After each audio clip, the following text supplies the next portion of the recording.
नींद पर रिसर्च करने वालों ने सोने से पहले कि सुन्नत परखी तो हैरान हो गए। जदीद मेडिकल साइंस अब इस बात का एतराफ़ और ऐलान करती है कि इंसान की नींद उसकी मजमूई सेहत के लिए बेहद ज़रूरी है। उसी लिए बेहतर नींद मुमकिन बनाने के लिए आए रोज़ कोई ना कोई तहकीक सामने आती रहती है। ऐसी ही एक रिसर्च के दौरान जब माहिरीन ने नबी करीम की सुन्नत से अख्द कहे गए सोने के इस्लामी आदाब को परखा तो एक सुन्नत के नताइज ने उन्हें हैरान कर डाला। अहादीस की किताब सहीह बुखारी में प्यारे आका का फरमान मौजूद है कि जब सोने के लिए बिस्तर पर जाओ तो नमाज की तरह वजू कर लिया करो।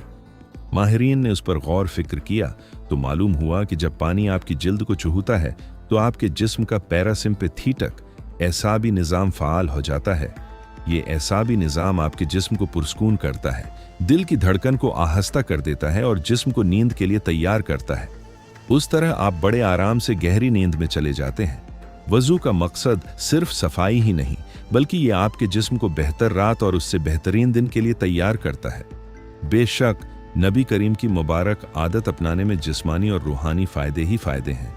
कुरान में अल्लाह ने इसीलिए रसूल करीम की ज़ात को ज़िंदगी गुजारने के लिए बेहतरीन मिसाल करार दिया है। सुभान अल्लाह।